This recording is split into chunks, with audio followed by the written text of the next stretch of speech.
ہمارے چینل کو سبسکرائب کریں اور بیل آئیکن دبائیں۔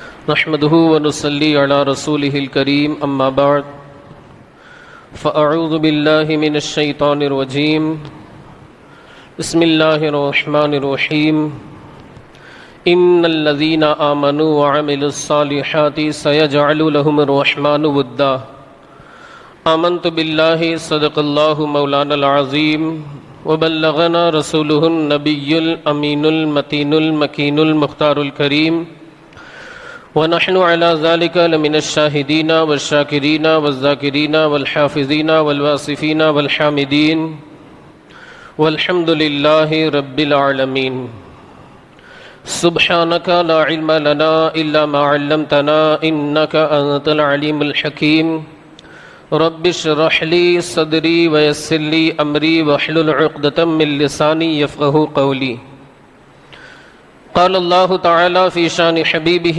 ونبيه مخبرا وآمرا إن الله وملائكته يصلون على النبي يا أيها الذين آمنوا صلوا عليه وسلموا تسليما اللهم صل على سيدنا ومولانا محمد معدن الجود والكرم وآله الكرام وأصحابه العظام وابنه الكريم وبارك وسلم۔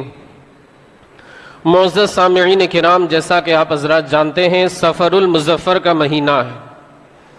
اس مہینے میں شہنشاہ سورت قطب ولایت سید جمال الدین خواجہ دانا رحمۃ اللہ تعالی علیہ کا عرس مبارک آتا ہے، بلکہ آج اور کل عرس ہی کے ایام چل رہے ہیں، عرس ہی کے دن چل رہے ہیں۔ خطبہ مسنونہ کے بعد میں نے جس آیت مقدسہ کی تلاوت کی ہے، رب تبارک و تعالی ارشاد فرماتا ہے ان الذین آمنوا، بے شک وہ لوگ جو ایمان لائے، وعملوا الصالحات، اعمال صالحہ انہوں نے کیے، نیک اعمال کیے، بھلائی کے کام کیے، اچھے کام کیے۔ اب ظاہر سی بات ہے یہ لوگ اللہ کی رضا کے لیے کام کرتے ہیں، اللہ کی رضا حاصل کرنے کی کوشش کرتے، دین کی نشر و اشاعت کے کام انجام دیتے ہیں۔ اللہ وحدہ لا شریک انہیں اجر نہ عطا فرمائے، ایسا ہو ہی نہیں سکتا۔ اللہ فرماتا ہے وہ لوگ جو ایمان لائے، اعمال صالحہ کیے، سیجعل لہم الرحمن ودا، اللہ انہیں انعام یہ عطا فرمائے گا کہ لوگوں کے دلوں میں ان کی محبت کو اجاگر فرما دے گا۔ آج یہ عرس کی تقریب منانا، شرعی کام انجام دینا، خراج عقیدت پیش کرنا، ایصال ثواب کرنا، قرآن خوانی کا اہتمام کرنا، نعت و منقبت کی محفل سجانا تاکہ صاحب عرس راضی ہو جائے، یہ سارے کام اسی آیت کریمہ کی عملی تفسیر کا نام ہے۔ صاحب عرس اللہ والوں کو یاد کرنا۔ اور ایک حدیث پاک کچھ لوگ کہتے بھی ہیں کہ آپ یہ جو عرس مناتے ہیں اس کا ثبوت کیا ہے، اور عرس میں ناجائز کام ہوتے ہیں۔ حقیقت میں کچھ لوگ جو ہے عرس میں شرکت کرتے ہیں تو ڈھول تاشے ڈی جے اور غیر شرعی کام کرتے ہوئے شرکت کرتے ہیں، اور خاص طور سے زنان عاشقان اولیاء، ہماری اسلامی بہنوں کا شرکت کرنا، یہ تو ہم اہل سنت و جماعت بھی کہتے ہیں کہ غلط ہے، اس کا شریعت سے کوئی تعلق نہیں، شریعت میں اس کی اجازت نہیں۔ لیکن ان خرابیوں کی وجہ سے ہم عرس میں شرکت کرنا چھوڑ دیں، یعنی ہم مرد حضرات شرکت کرنا چھوڑ دیں، یہ غلط بات۔ علماء فرماتے ہیں، خود حضور اعلیٰ حضرت نے بھی اسے ذکر فرمایا، نہی النساء عن زیارت القبور، اس طریقے سے ایک رسالے کا نام بھی ہے۔ فرماتے ہیں اگر ناک پر مکھی بیٹھے تو مکھی کو اڑایا جاتا ہے، ناک کو کوئی اڑا کر کے پھینک دے۔ ایسا تو نہیں ہوتا کہ اگر مکھی بیٹھی تو ہم ناک کاٹ کر کے پھینک دے کہ بھائی یہ نجس ہو گئی، ناپاک ہو گئی، اب کا استعمال کے قابل نہیں ہوئی۔ حضور اعلیٰ حضرت فرماتے ہیں کہ ناک پر اگر مکھی بیٹھے تو مکھی کو اڑایا جاتا ہے، ناک کو نہیں کاٹا جاتا۔ اسی طرح عرس کی تقریبات میں اگر غیر شرعی کام ہو رہے ہیں، ان غیر شرعی خلاف شرع کاموں کو دور کیا جاتا ہے، روکا جاتا ہے۔ اس بزرگ کے مزار پر حاضری کو ترک نہیں کیا جاتا، اس بزرگ کے مزار پر حاضری سے روکا نہیں جاتا، اس بزرگ کے مزار پر ادب کے ساتھ، تعظیم کے ساتھ، عاجزی کے ساتھ، انکساری کے ساتھ، معدد طریقے سے، معظم طریقے سے، باادب ہو کر جو ہم حاضری دیتے ہیں، غیر شرعی کاموں کی وجہ سے ہم اسے ترک نہیں کریں گے۔ اور یہ عرس کا ثبوت ہمیں حدیث پاک سے بھی ملتا ہے۔ امام جلال الدین سیوطی ایک حدیث پاک نقل کرتے ہیں، فرماتے ہیں میرے آقا مصطفیٰ کریم جناب محمد الرسول اللہ صلی اللہ علیہ وآلہ وسلم فرماتے ہیں کہ جب ایک بندہ عام انسان ہوتا ہے، یا تو کافر ہے یا مسلمان اگر ہے، اس کے اعمال اتنے اچھے نہیں، گناہوں میں ڈوبا رہتا تھا، اچھے اعمال نہیں کرتا تھا، اس کا انتقال ہو جاتا ہے، یا کافر کی اگر آپ بات کریں حدیث پاک کے مطابق تو عذاب کے فرشتے اس کا انتظار کرتے ہیں۔ حدیث پاک میں فرمایا گیا جب کافر انتقال کرتا ہے تو عذاب کے فرشتے جہاں تک اس کی نظر جاتی ہے، عذاب کے فرشتے اس کے لیے تیار رہتے ہیں، وَلَهُمْ مَقَامِعُ مِنْ حَدِيدٍ۔ لیکن جب ایک مومن صالح، اللہ کے دین کا مددگار، اللہ والا اس دار فانی سے دار بقا کی جانب کوچ کرتا ہے، جہاں تک اس کی نگاہ جاتی ہے اللہ کی رحمت کے فرشتے اس کے انتظار میں رہتے ہیں۔ بلکہ اتنے پر بس نہیں، حدیث پاک میں یہ فرمایا گیا کہ روئے زمین کی مخلوق تو اس کی جدائی، اس کی فرقت، اس سے علیحدگی کہ اب یہ ہم سے جدا ہو جائیں گے، ہمارے درمیان نہیں رہیں گے، وہ رنجیدہ ہو جاتے ہیں، غمگین ہو جاتے ہیں کہ اللہ والے ہم سے چلے جائیں۔ مگر آسمان والوں کا حال یہ ہوتا ہے کہ پورے آسمان کے اوپر جتنے فرشتے ہوتے ہیں وہ خوشی سے پھولے نہیں سماتے، وہ انتظار میں رہتے ہیں کہ یہ کب اللہ والا آئے، ہم اپنے ہاتھوں سے ایک دوسرے کے ہاتھوں میں بھی دیتے ہیں، ہم اس کی زیارت کریں اور اس کی زیارت سے مشرف ہو۔ امام فرماتے ہیں عرش پر دھومے مچے وہ مومن صالح ملا، فرش سے ماتم اٹھے وہ طیب و طاہر گیا، لہد میں عشق رکھے شے کا داغ لے کے چلے، اندھیری رات سنی تھی چراغ لے کے چلے، تیرے غلاموں کا نقش قدم ہے راہ خدا، وہ کیا بہک سکے جو یہ سراغ لے کے چلے۔ یہ اللہ والوں کا حال ہوتا ہے کہ آسمان کے فرشتے بھی انتظار میں رہتے، مطلب ان کے وصال کا اگر دن ہوتا ہے یا ان کے وصال کی رات ہوتی ہے تو معاذ اللہ والوں کو فکر نہیں رہتی، بلکہ وہ تو خوش ہوتے ہیں کہ اب حبیب کی حبیب سے ملاقات ہو گئی، حبیب کی حبیب سے ملاقات ہو جائے گی۔ حضرت سیدنا ابو بکر صدیق رضی اللہ تعالیٰ عنہ جو کہ مصطفیٰ جان رحمت صلی اللہ علیہ وآلہ وسلم کے سب سے پہلے خلیفہ، جب آپ کا وصال ہو گیا تو اس وقت کہا گیا کہ حبیب کو حبیب سے ملا دو، مصطفیٰ جان رحمت سے حضرت ابوبکر صدیق کو ملا دو۔ ظاہر سی بات ہے مصطفیٰ جان رحمت سے جب یہ مل گئے اللہ تو مل ہی جائے گا۔ من یطع الرسول فقط اطاع اللہ، جو رسول اللہ کی اطاعت کرے گویا کہ اس نے اللہ کی اطاعت کی۔ امام فرماتے ہیں وہ کہ اس در کا ہوا خلق خدا اس کی ہوئی، وہ کہ اس در سے پھرا اللہ اس سے پھر گیا۔ اور یقین جانے اس سے عرس اولیاء کا ثبوت ملتا ہے۔ کیوں؟ کیونکہ ہم اس عرس کا مطلب ہوتا ہے خوشی اور ایک عرس کا مطلب ہوتا ہے شادی، تو ہم اس بات عرس منانے کا مطلب یہ ہوتا ہے کہ یہ جو اللہ والے ہیں ان کا اس دن وصال ہوا، گویا کہ انہیں اللہ سے ملاقات کی خوشی حاصل ہوئی۔ اب ان کا فیضان جو ہے اس دن خاص طور پر برستا ہے، ویسے تو عام دنوں میں تو بٹتا ہی ہے، مگر ان دنوں میں یعنی عرس کے جو ایام رہتے ہیں ان میں خاص طور سے بڑھتا ہے، اور حبیب کی حبیب سے ملاقات ہو جائے۔ آپ نے سنا بھی ہوگا غریر نواز کا جب آخری وقت آیا وصال ہو گیا، پیشانی پر لکھا ہوا تھا حبیب اللہ مات فی حب اللہ، یہ اللہ کا حبیب تھا، اللہ کی محبت میں اس دار فانی کو، اس اللہ کے ولی نے دار فانی کو خیر آباد کہہ دیا۔ یہ غریب نواز کے تعلق سے آتا ہے۔ تو ہم جو خوشی مناتے ہیں اس کا مطلب یہ ہوتا ہے کہ اللہ والے جو ہیں ان کی اللہ سے ملاقات ہو گئی، اور الحمدللہ یہ خوشی ہم اہل سنت و جماعت ہی مناتے ہیں۔ حدیث پاک کی روشنی میں اگر دیکھا جائے یہ شرف، یہ سعادت جو حاصل کرتے ہیں وہ اہل سنت و جماعت ہی کرتے ہیں، کیونکہ دوسرے جو فرقے ہیں ان کے اندر نہ تو کوئی غوث ہے، نہ خواجہ ہے، نہ کوئی محبوب الہی ہے، نہ کوئی مخدوم سمنا ہے۔ ان لوگوں میں اگر دیکھا جائے تو نانوتوی آپ کو ملے گا، دہلوی ملے گا، تھانوی ملے گا، عبد الوہاب ابن عبد الوہاب نجدی ملے گا، لیکن آپ اہل سنت و جماعت میں آئے، سارے اولیاء کرام آپ کو اسی فرقے کے اندر ملیں گے، فرقہ ناجیہ کے اندر ملیں گے۔ الحمدللہ غوث اعظم کے ہم غلام ہیں، غوث اعظم بھی اہل سنت و جماعت سے ہیں۔ غریب نواز کی بات کریں، الحمدللہ وہ بھی اہل سنت و جماعت میں ہیں۔ سید الطائفہ جنید بغدادی کی بات کریں، وہ بھی اہل سنت و جماعت میں ہیں۔ اگر مخدوم سنہا کی بات کریں، وہ بھی اہل سنت و جماعت میں شمار ہوتا ہے ان کا بھی۔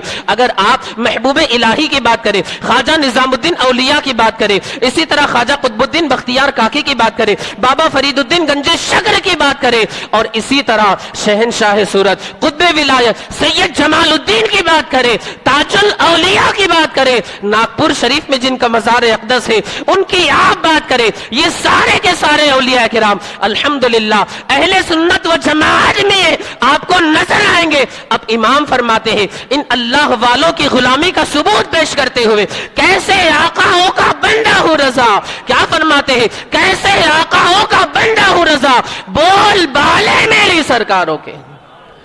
الحمدللہ یہ سارے اولیاء کرام آپ کو اہل سنت و جماعت ہی میں نظر آئیں۔ باقی دیگر پارٹیاں تو کیا ہے، معاذ اللہ اللہ والوں ہی سے انکار کرتی، اور سب سے اصل میں ان میں اولیاء کرام کیسے ہو سکتے ہیں، کیونکہ ولی وہی ہو سکتا ہے جو مومن کامل ہو، ان کی تو ایمان کا ٹھکانہ نہیں، ان میں ولایت کیسے آ سکتی ہے۔ الحمدللہ یہ شرف جو حق پر جماعت ہے، یعنی اہل سنت و جماعت مسلک اعلیٰ حضرت، انہی کو یہ شرف حاصل ہے، اور الحمدللہ ہم اولیاء کرام کا دامن بھی تھامنے والے ہیں، صحابہ کا دامن بھی تھامنے والے ہیں، اہل بیت کا دامن بھی تھامنے والے ہیں، اس لیے کہ ہمیں یہ تعلیم ہمارے ابا حضور نے تو دی ہی، مگر ہمارے پیشوا امام اہل سنت نے پہلے پیش فرمائی، فرماتے ہیں اہل سنت کا ہے بیڑا پار اصحاب حضور نجم ہے اور ناؤ ہے حضرت رسول اللہ کے۔ الحمدللہ ہمیں یہ تعلیم امام اہل سنت امام عشق و محبت حضور سیدی اعلیٰ حضرت علیہ الرحمت والرضوان نے عطا فرمائی۔ میں عرض کر رہا تھا خواجہ جمال الدین والد ماجد بھی ولایت کے منصب پر فائز تھے۔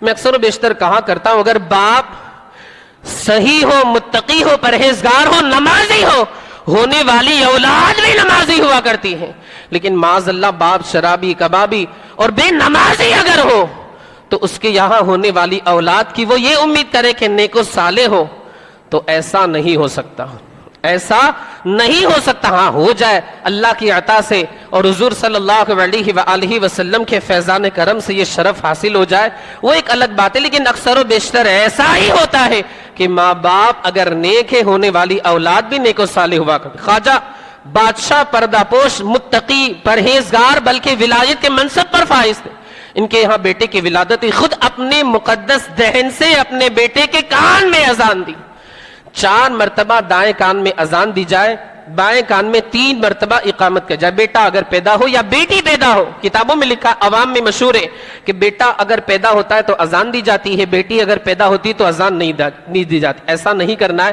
بیٹے کی ولادت پر بھی اذان دینی ہے، بیٹی کی ولادت پر بھی اذان دینی ہے۔ دوسری بات کہ بیٹا اگر پیدا ہوا تو مطلب ممبئی کا سلیمان عثمان مٹھائی والا جو ہے اس کے افلاطون جو ہوتے ہیں وہ بانٹے جاتے ہیں، لیکن اگر بیٹی ہوئی تو یہاں جو صورتی کھمڑ ہے اس کی جلیبی بانٹی جاتی۔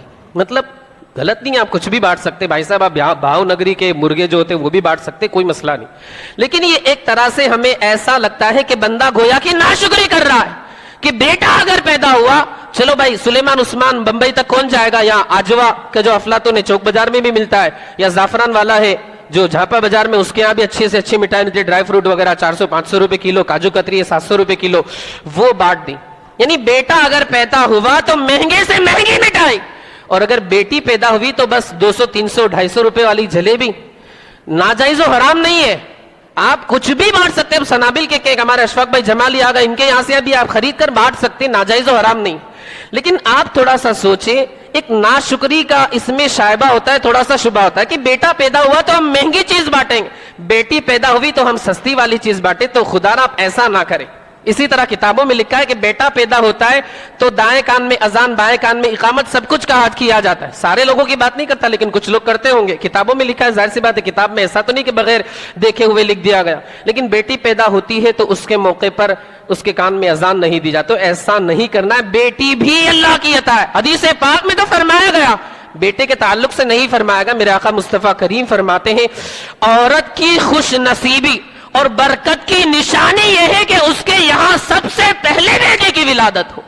اور میرے آقا مصطفیٰ کریم فرماتے ہیں جس کی 3 بیٹیاں ہوں اور وہ ان کی پرورش کرے اور وہ اپنے مقام کو پہنچ جائے، یا تو ان کا انتقال ہو جائے یا شادی کر دی، اللہ وحدہ لا شریک ان 3 بیٹیوں کے صدقے میں باپ دونوں کی مغفرت فرما دے گا. صحابہ نے عرض کیا، آپ دریائے کرم جوش میں ہلاؤ مانگ لیتے ہیں. ماں عائشہ صدیقہ نے عرض کی، یا رسول اللہ کسی کی 2 بیٹیاں، فرمایا اللہ ماں باپ کی بھی مغفرت فرما دے گا. یعنی اگر کسی کی 2 بیٹیاں ہیں اس کے بھی ماں باپ کی مغفرت اللہ وحدہ لا شریک فرما دے. کسی نے عرض کیا رسول اللہ 1 بیٹی، فرمایا اس کے بھی والدین کی اللہ مغفرت فرما دیں. تو بیٹی کے جنم دن کے اوپر یا بیٹی کی ولادت پر ہمیں اپنے منہ کو یہ نہیں کرنا ہے، بنانا نہیں ہے، ناشکری کے الفاظ کلمات اپنی زبان پر نہیں لانے. یہ تو جاہلیت والوں کا طریقہ تھا. دور جاہلیت میں ایسا ہوتا تھا کہ بیٹی کی پیدائش کے اوپر وہ بیٹی کو معاذ اللہ زندہ درگور کر دیتے تھے اور خوشی نہیں مناتے تھے وغیرہ. میں عرض کر رہا تھا خود خواجہ بادشاہ پردہ پوش نے دائیں کان میں 4 مرتبہ اذان کہی، بائیں کان میں اقامت کہی، اور کتابوں میں لکھا یہی طریقہ اپنانا چاہیے. وجہ اس کی کیا ہے؟ علماء فرماتے ہیں اگر بچہ پیدا ہوا پہلا نام اس کے کان میں اللہ و رسول کا جائے گا، زندگی بھر اللہ اسے شیطان کی مکر و فریب سے محفوظ رکھے گا. اور دوسری وجہ علماء فرماتے ہیں کہ بچہ جب پیدا ہوتا ہے اسے مرگی کا اثر آ سکتا ہے، لیکن انشاءاللہ اللہ و رسول کا نام اس کے کان میں پڑ جائے گا، اللہ اسے مرگی کے اثر سے محفوظ فرما دے گا. تو آپ کوشش کریں کسی اچھے عالم بعمل یا سید وغیرہ کو آپ بلا کر کے دائیں کان میں 4 مرتبہ اذان، بائیں کان میں 3 مرتبہ اقامت. لیکن بچپن ہی میں خواجہ دانا علیہ رحمت و رضوان کی میں بات کر رہا تھا، بچپن ہی میں خواجہ دانا علیہ رحمت و رضوان کے والد گرامی کا وصال ہو گیا. حضرت خواجہ دانا علیہ رحمت و رضوان کے والد گرامی نے اپنے خلیفہ کو حکم دیا کہ جاؤ میرے بیٹے کی تربیت کرو، پرورش کرو. انہوں نے تربیت کی، پرورش کی. پھر اس کے بعد حضرت خواجہ دانا علیہ رحمت و رضوان کی والد گرامی کا والدہ ماجدہ طیبہ طاہرہ کا بھی وصال ہو گیا. پھر جو خلیفہ تھے پرورش کر رہے تھے ان کا بھی وصال ہو گیا. خواجہ دانا علیہ رحمت و رضوان قبر میں اپنے بیٹے کے حالات کو ملاحظہ فرما رہے تھے اور وہیں سے تربیت کی فکر بھی فرما رہے تھے کہ میرا بیٹا اکیلا ہو گیا، مگر اللہ والوں نے اپنے بیٹے کو اکیلا نہیں چھوڑا. وہیں سے دوسرے خلیفہ کو حکم دیا کہ میرے جو ایک خلیفہ تھے جو تربیت کر رہے تھے، تربیت کے فرائض کو انجام دے رہے تھے، تربیت فرما رہے تھے، ان کا وصال ہو گیا، اب تم جا کے تربیت کرو. تربیت ہوئی، بہت کافی لمبی حضرت کی داستان ہے، تاریخ ہے. اس کے بعد سورت آپ کی تشریف آوری ہوئی، آپ نے سورت آ کر کے 6 مصرے بھی آپ نے لکھے اور سورت والوں سے اپنی محبت کا اظہار فرمایا. الحمدللہ ہم اسی شہر کے اندر رہتے ہیں تو ہمارا یہ فریضہ بنتا ہے کہ حضرت ہم سے محبت کا اظہار کرے اور ہم اللہ و رسول کی نافرمانی کرتے ہوئے ڈھول تاشے وغیرہ بجا کر، ڈی جے وغیرہ بجا کر، معاذ اللہ جب ڈھول بجتا ہے تو آٹومیٹک رقص و سرور کی محفل بھی شروع ہو جاتی، لوگ ڈانس کرنا بھی شروع کر دیتے. بلکہ میں نے تو پچھلے سال یا اس سے 1 سال پہلے باقاعدہ ایک ایسے بندے کو لایا گیا جو نہ ادھر تھا نہ ادھر تھا. اب آپ سمجھ جائیں، اس کو باقاعدہ ڈھول کے اوپر کھڑے کر کے اس سے ڈانس وغیرہ کرایا گیا. ویڈیو اگر آپ نے بھی دیکھا ہوگا تو معاذ اللہ. اب آپ ذرا سوچیں، یہ غیروں کو، دیوبندی وہابی لوگوں کو بولنے کا موقع ملتا ہے کہ دیکھو تمہارے عرس میں یہ ہوتا ہے، تمہارے عرس میں فلاں نے ڈانس کیا، رقص و سرور کی محفلیں، ڈھول تاشے نگاری ڈی جے وغیرہ بجائے گئے. تو ہم لوگوں کو اس وقت شرمندگی سے اپنی نگاہوں کو نیچے کر لینا پڑتا ہے. ظاہر سی بات ہے یہ سارے اعمال جو ہماری قوم کے افراد انجام دیتے ہیں، پوری اہل سنت و جماعت جو ہے وہ بدنام ہوتی. تو خدا را ایسا کام نہ کریں. جب خواجہ دانا نے ہم سے محبت کا اظہار کیا ہے اور ہمارے لیے اللہ کی بارگاہ میں دعا کی ہے، ہمارا یہ فریضہ بنتا ہے کہ ہم اللہ کی نافرمانی کر کے، رسول اللہ کے حکم کی خلاف ورزی کر کے خواجہ دانا کو تکلیف نہ دیں، اللہ و رسول رسول کی نافرمانی نہ کرے، بلکہ ہمارا تو یہ فریضہ بنتا ہے کہ ہم اللہ و رسول کی اطاعت کر کے خواجہ دانا کو راضی کرے۔ یقین جانے خواجہ دانا راضی ہو گئے، ان کے نعرہ جان محمد الرسول اللہ راضی ہو جائیں گے۔ جب اللہ کے رسول راضی ہو جائیں گے، رب العالمین بھی راضی ہو جائے گا۔ خدا را کوشش کریں اور کوئی بھی خلاف شرع کام کرنے کی کوشش نہ کرے۔ بس 2-3 باتیں عرض کر، بس ایک بات عرض کرو کہ 31 تو ہو گئی ہے، عرض کر کے اپنی گفتگو کو ختم کر دوں۔ زندگی میں بھی آپ غربہ پروری کے فرائض کو انجام دیتے تھے، بعد وفات بھی لوگ اپنی خالی جولیوں کو گوہر مراد سے بھر رہے ہیں۔ زندگی میں تو کیا ہوا، آپ جب خانقاہ وغیرہ کی تعمیر ہوئی جہاں حضرت کا آستانہ ہے، دن بھر جو مزدور وغیرہ ہوتے ہیں، لیبرز جنہیں کہا جاتا ہے، وہ بناتے، عمارت تعمیر کرتے، مگر جب دوسرے دن آ کر کے دیکھتے تو ساری عمارت گری ہوئی رہتی۔ کسی نے پوچھا آخری کیا بات؟ خواجہ دانا علیہ الرحمٰن نے خود ہی فرمایا کہ دن بھر یہ لوگ بناتے ہیں، رات میں توڑ دیتا ہوں۔ پوچھنے والے نے پوچھا حضرت اس کی وجہ کیا ہے؟ فرمایا کہ اگر میں اسے توڑ دوں گا، مزدور کام زیادہ کریں گے، ان کی پریشانیاں دور ہوگی، کمائی میں اضافہ ہو جائے۔ یہ اللہ والوں کی سوچ، اللہ والوں کی فکر کہ ان کا گزارا آسانی کے ساتھ ہو جائے۔ اب ظاہر سی بات ہے، کام لمبا چلے گا، مزدوری بھی بڑھے گی۔ یہ کہ اگر ٹھیکہ ہے، ایک طریقے سے کہتے ہیں نا کانٹریکٹ دے دیا ہے، اب تم 10 دن میں کرو، 15 دن میں کرو، اتنے ہی ملنے ہیں۔ وہ ایک بات اور اچھا بھی آج کل کے اعتبار سے، مگر اس ٹائم پہ ایسا ہی ہوتا تھا کہ جتنے دن کام کریں گے اتنی دن آپ کو مزدوری ملے۔ تو خواجہ دانا علیہ رحمت و رضوان نے غریبوں کا اس طریقے سے خیال فرمایا۔ ہم یہ سوچتے ہیں کہ کرامت اسی زمانے میں ہوتی تھی، اب وفات کے بعد، وصال کے بعد، ظاہری طور سے اس دنیا سے تشریف لے جانے کے بعد کرامتوں کا ظہور نہیں ہوتا، تو ایسا نہیں ہے۔ ایک بندے کا بیان ہے کہ مدینے والوں کا قافلہ جا رہا تھا، سبحان اللہ، اللہ ہمیں بھی مدینۃ الرسول کی مقبول حاضری نصیب فرمائے۔ مدینے کے زائر سلام ان سے کہنا، تڑپتے ہیں تیرے زائر تڑپتے ہیں ان کے غلام، ان سے کہنا میں جاؤں مدینے میری اوقات نہیں ہے، سرکار بلا لے تو بڑی بات نہیں ہے، مدینہ جانے والوں جاؤ جاؤ فی امان اللہ، کبھی تو اپنا بھی لگ جائے گا بستر مدینے میں، کہاں کی دولت کہاں کا منصب، قسم خدا کی یہ حقیقت، جنہیں بلایا ہے مصطفیٰ نے وہی مدینے کو جا رہے ہیں۔ ورنہ انسان کروڑ پتی ہو، بلاوا نہیں آتا، ایک بندہ ہے، کوئی اس کی آمدنی نہیں ہے، مگر دل میں سچا عشق ہوتا ہے، مدینے سے بلاوا آ ہی جاتا ہے، اس لیے کہ وہاں پر مال و دولت نہیں دیکھا جاتا، بلکہ وہاں پر سچا دل دیکھا جاتا ہے۔ خیر میں عرض کر رہا تھا، مدینہ منورہ قافلہ روانہ ہو رہا تھا، یہ عاشق رسول جو تھا اس کی آنکھوں سے آنسو جاری ہوگا، سیدھا خواجہ دانا علیہ رحمہ کے آستانے پر پہنچا، اور وہاں بھی نم آنکھوں سے حضرت کی بارگاہ میں عرض کی اللہ اکبر۔ وہاں پر اس نے عرض کی کہ یا خواجہ دانا، یہ سب جا رہے ہیں، اللہ کی عطا سے مجھے بھی یہ شرف مل جائے۔ اللہ اکبر، اس بندے کا بیان ہے، میرا کوئی سامان اسباب وغیرہ تیار نہیں تھے، مگر خواجہ دانا کے آستانے پر میں پہنچا، خواجہ دانا کی عطا سے اللہ وحدہ لا شریک نے مجھے بھی اپنے نبی کے آستانے پر بلا لیا۔ یہ خواجہ دانا علیہ رحمت و رضوان کے اس دنیا سے وصال فرمانے کے بعد کی کرامت۔ بس آخری بات عرض کر کے اپنی گفتگو کو ختم کر دوں، یہی کی بات ہے۔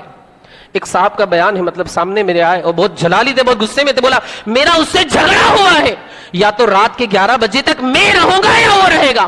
واقعی میں بہت جلال میں تھے اور بالکل کانپ رہے تھے۔ انسان جب بہت غصے میں آ جاتا ہے تو بہت کانپنے لگتا ہے اور آپے سے باہر ہو جاتا ہے، ڈر لگتا ہے کہ کہیں کچھ کرنا دے۔ اس کو بولتے بھائی بیٹھو، پانی پیو، وضو بناؤ، لیٹ جاؤ، آپ کا غصہ ٹھنڈا ہو جائے۔ تو وہ صاحب کہنے لگے میرا سامنے والے سے جھگڑا ہو، حضرت آپ کچھ کرو ورنہ رات تک اس کو ختم کر دوں گا یا میں خود ختم ہو جاؤں۔ وہ پریشر کے تھوڑے بہت مریض بھی تھے اور ہائی پریشر ہو جاتا ہے تو پھر انسان اپنے آپ میں نہیں رہتا، طبیعت بھی خراب ہونے لگتی۔ میں نے کہا ایک کام کیجیے، آپ ان کے بھانجے سے کہا کہ آپ ایک کام کرو، اپنے ماما کو کہیں مت لے جاؤ، خواجہ دانا علیہ رحمہ کے آستانے پر لے جاؤ، 10-15 منٹ بٹھانا۔ وہ بھانجا تو تھا، وہ لے گیا، مغرب کی نماز اس نے پڑھی اور خواجہ دانا علیہ رحمہ کے آستانے پر جا کر وہ بیٹھ گیا۔ 10-15 منٹ وہ بیٹھا۔ عشاء کے بعد میری ملاقات، میں نے کہا پوچھا کیا بات، غصہ ٹھنڈا ہوا؟